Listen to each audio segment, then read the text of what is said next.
Hey guys, so I know it's been quite a while since I've uploaded a video. I've said before in another video or probably a couple of videos that talking about narcissism and stuff all the time is like a trigger, so I try not to talk about it so much, but it seems to be everywhere, no matter where you go anyway. So today's video, I want to talk about my half brother. So if you haven't watched any videos before, I have an older brother. He's a half brother. We have the same mom, different dads, and he is 13 years older than me. We didn't really grow up much together in the younger years because by the time I started kindergarten, he was a senior and then he went off to the Marines for a few years. And then he came back, and I mean, we grew up in the same household when I was a teenager and stuff because he always lived with my mom after getting out of the military. So, but you know how it is when you have a teenager and then you just decide to have a baby. The age gap just kind of causes a distance between the two because when you're a teenager, oh, it's not cool to hang out with a little kid. So you don't develop much of a relationship. But anyway, so in this video, I want to talk about the golden child. Who is the golden child in your family? How do they function? Are they the type that they don't have to do anything? They get to sit around, do no chores, don't have to work, get away with everything, don't have to help pay bills? Or are they the one that's a go-getter that, you know, is a super high achiever and make sure to at least outwardly show that they're doing everything right and they're an A-lister, they're popular? And how do they react to if you have a narcissistic parent? How do they react to the narcissistic parent? Like, how do they react about being the golden child? So are they all up in the whole golden child dynamic? Are they like, yeah, you know, mom or dad loves me the most? Or are they indifferent? Do they not care? Do they not let it bother them? Are they used to getting away with everything? And had they ever had to deal with the consequences of their own actions? And if they did, how did they react to that? Has the golden child ever went to jail? How did your narcissistic parent or parents react to the golden child going to jail? So growing up, I was the scapegoat. I was always blamed for everything, and the number one thing that they did to me almost on a daily basis was shame me, always trying to find a way to shame me. I was always in trouble for something, even though I didn't do it. Even if there was something that was done and my mom thought it was by me, I would get yelled and screamed at and called names. But if my brother is the one who actually did it, she would just be like, oh well. And then she might throw in a little, well, you would have done it anyway. So my brother, he never got in trouble with anything. Even if there was stuff that he did that was disgusting behavior, my mother laughed at it. She thought it was cute. Or she made excuses for him, or she made reasons of why he is justified into doing what he did, or she'll come up with reasons on why he isn't to blame and how he is the actual victim. So when the golden child grows up with no consequences like that, they tend to think that they are invincible, and sometimes they can get like a godlike complex, and they just keep getting worse and worse with the things that they do. Like they're testing the limits to see how far they can go. And they think that they're never, ever going to get in trouble. So I'm going to tell you a lot that went on with my brother. And the only reason why I found out is because my narcissistic mother still has my phone number. So she calls my phone and she leaves voicemails. I have been no contact with her for, in April, it'll be 9 years. And I've actually been no contact with my brother since 2013. So like 12 years. But if I block her number, she'll just call me with another number. Like she has a whole bunch of different numbers that she has called me from. And then the way Verizon works is if you block a phone number on your phone, the person who calls, it won't go through to you. You won't see it. It'll just show up as a voicemail. So even though they're blocked, they can still leave a voicemail.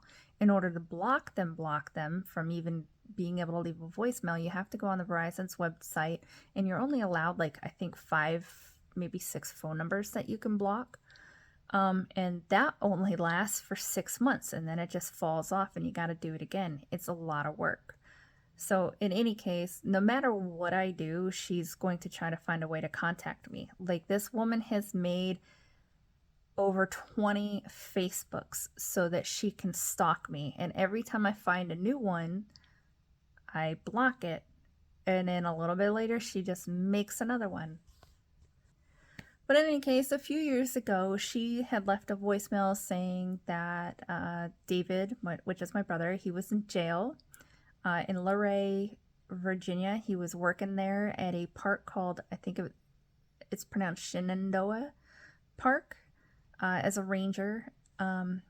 What she told me was that he had a female roommate. She went crazy. And he's in jail because she took nude pictures of herself and posted them online and then said he did it. But that is false because he actually did it. He is in jail for it. But at the time that she called, she was looking to have him bailed out because this was before he made his plea deal and he was just constantly getting continuances. So after she had made that phone call and I listened to the voicemail, I'm like, I'm not bailing him out ever, because what if he flees? And then you'll find out later that he did flee.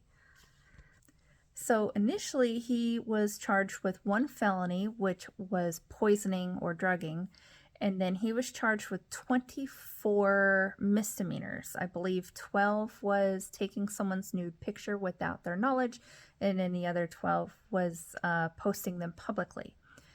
After a lot of different court appearances and stuff, he eventually made a plea deal to where they dropped the felony, and he pled guilty to the other 24 charges, and he ended up getting sentenced to 24 years in prison. Now, that's not actually how it goes. So what they did was that he had 4 years that he had to serve, and then the other 20 were suspended, and then he also had 4 years of probation. So he does 4 years in jail, 4 years probation, and it was supposed to be that if he messes up on his probation, he has to serve the other 20 years. I'm assuming he got out early on good behavior because he served like an extra, like he was in jail I think for half a year and then served like another year and a half. So he was in for, I don't know, it could be 2 years, could be like somewhere around there. It could be somewhere between a year and a half, 2 years, something like that. I'm not sure of all the dates. So when he also had to register for as a sex offender for 10 years.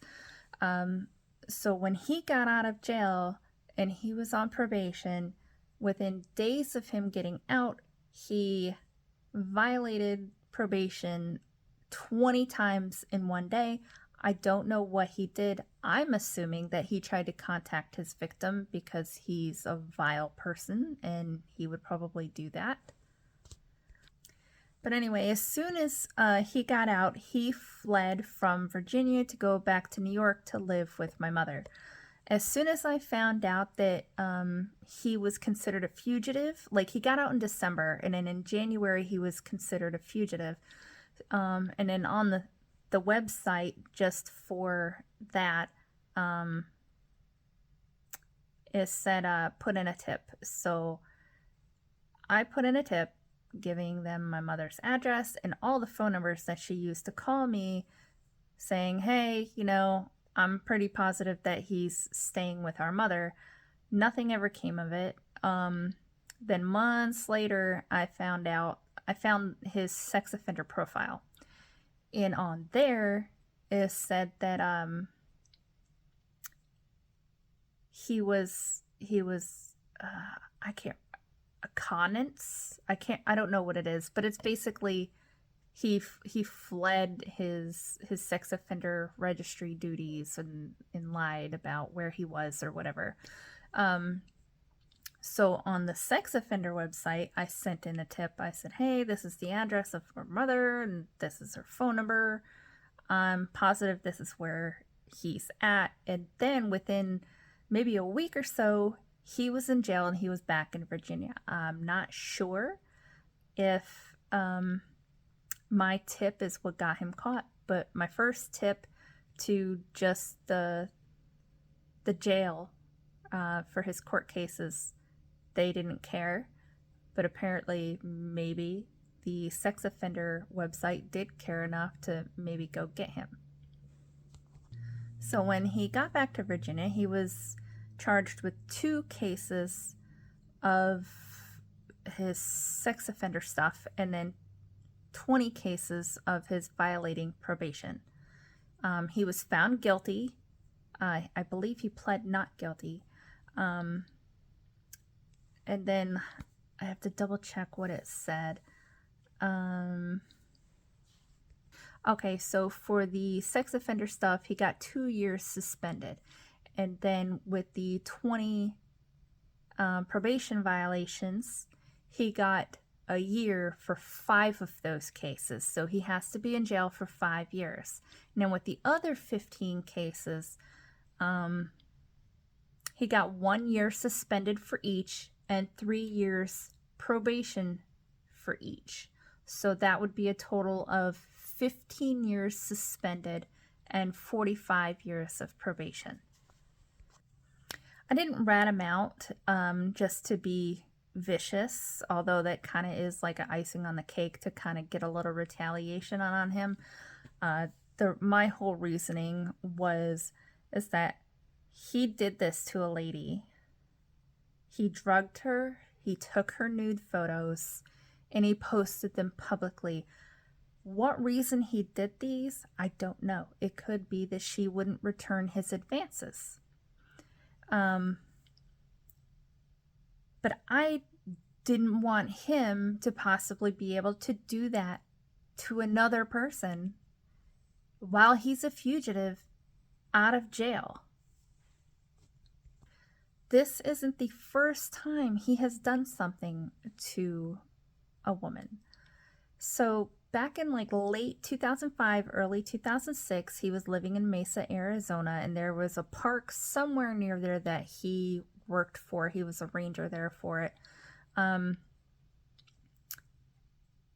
he admittedly told us that there was, he said he was dating a girl named Ashley, and that her job was working as an escort on a website, and he was saying that for some odd reason it's legal there, but they can't say that they are getting freaky with guys. They're just supposed to be like going on dates.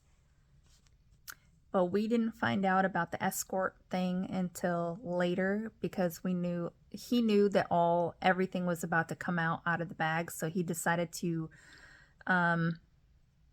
tell us everything but spin the story before we learned more information, so that way he can explain away everything that we found out. But in any case, he told us that he had been dating a girl named Ashley, and he was telling us all the time, he's like, oh yeah, I'm taking her to a hotel so we can spend the weekend together.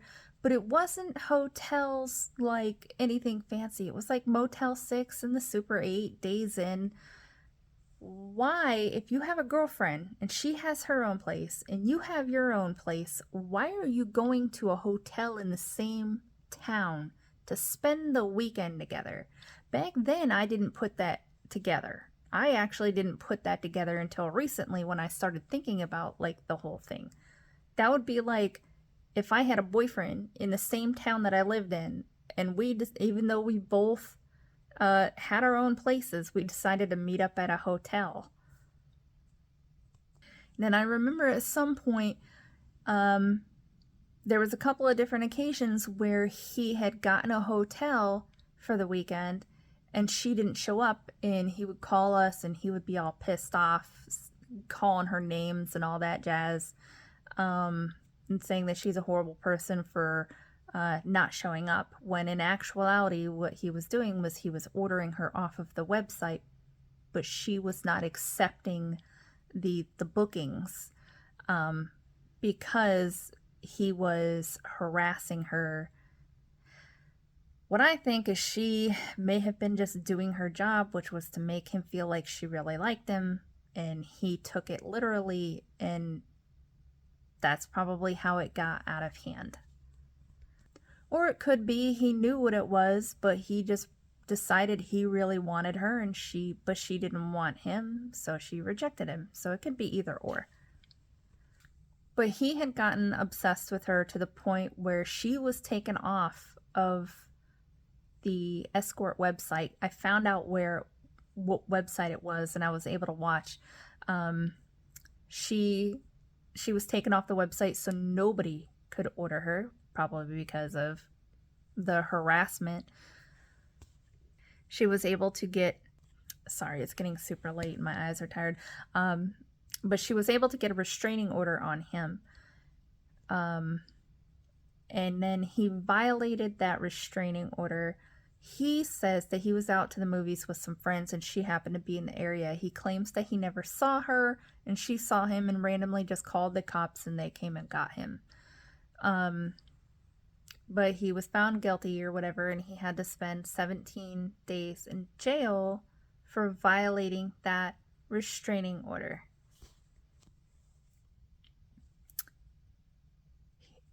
She was able to, in order to get all this, she was able to prove in court that that she was just an escort for him. She had statements from the escort site showing that he ordered her, showing his credit card number. And he told us, oh, she must have stole it to be able to use it. Well, wouldn't it be on your statement? All he would have to do is show the court his statement for that credit card number and show, oh, look, this is fake. But he couldn't do that because he actually ordered her. And then I found her on MySpace, and I was able to see that she was engaged, and she was going to school for, I guess she was trying to become a doctor, and she was working as the escort thing because it paid a lot of money, and she was using that to pay her tuition for college. She was also a fitness trainer, and so was her fiance. And her fiance lived together. She was very toned and muscular. There wasn't an ounce of fat on her body, and she was built like a wrestler. Short blonde, like bleach blonde hair. She was very pretty. So I could see why he liked her, but she was on the masculine side, and like I've said before, I think that there's a possibility of my brother being in the closet. Just because of the way he acts, because he is a huge homophobe. And like, I mean, talking about gay people and seeing gay people enrages him. And I think a lot of that has to do with self-loathing.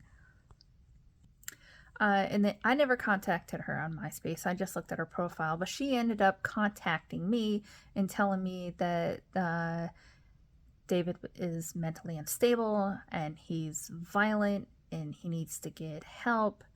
And then David told me, oh, don't message her back, because if you do, it'll land me back in jail.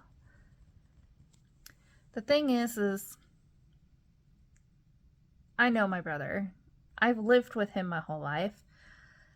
I may not know everything that he's capable of, but I know a lot of what he's capable of because I've endured a lot from him. There's no one better than me that knows him, what he's like behind closed doors. He's aggressive, especially when he doesn't get what he wants. He retaliates.